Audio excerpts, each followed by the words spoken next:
In this short video, let us understand what is the virtual ground concept in the op-amp and why this concept exists. And let us also learn under what conditions this concept is not applicable. So in the op-amp, this virtual ground means in a specific node of the op-amp circuit, the voltage is equal to 0 volt despite it is not directly connected to the ground potential. And this concept is applicable when the op-amp has a very high open loop gain and it is used with the negative feedback.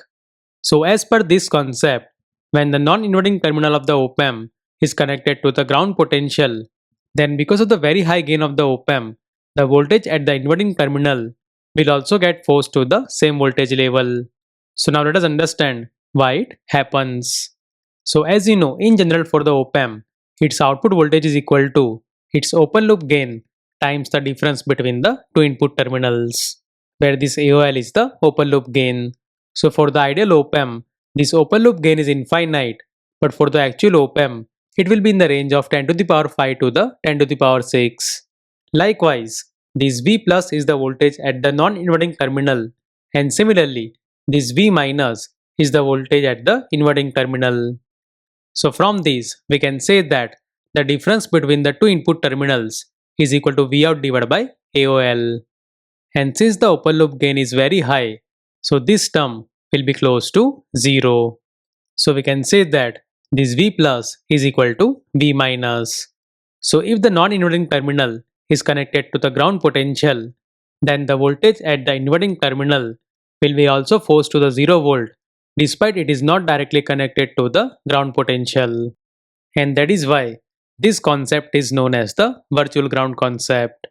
So for the ideal op-amp, since it has the infinite open loop gain, so this concept is applicable whenever it is used with the negative feedback.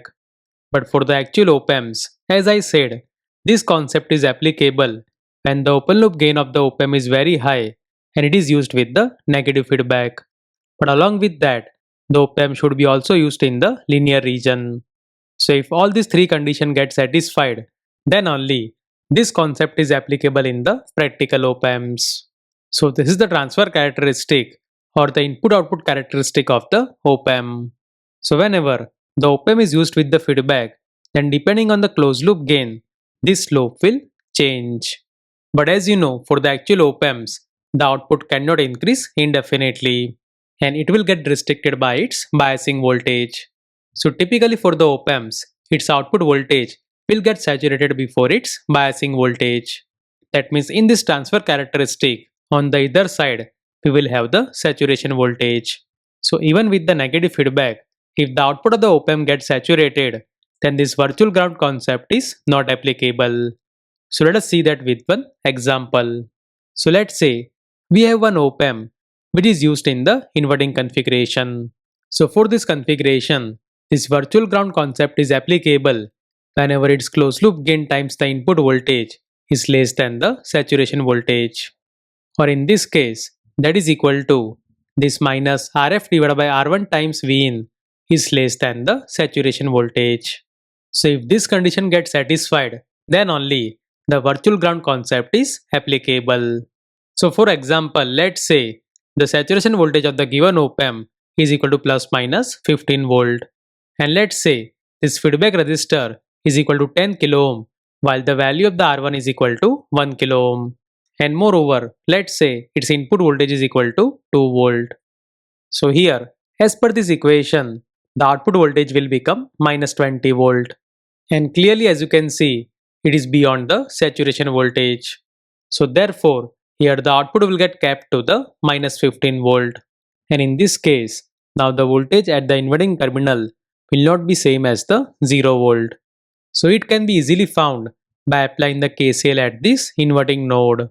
And if you further simplify it, then this will be the expression for the V minus. So now in this expression, if we put the value of the RF V in as well as the V out, then this V minus will come out as 0.45 volt. So as you can see, here this virtual ground concept is not applicable. And as I said before, this concept is applicable when these three conditions gets satisfied.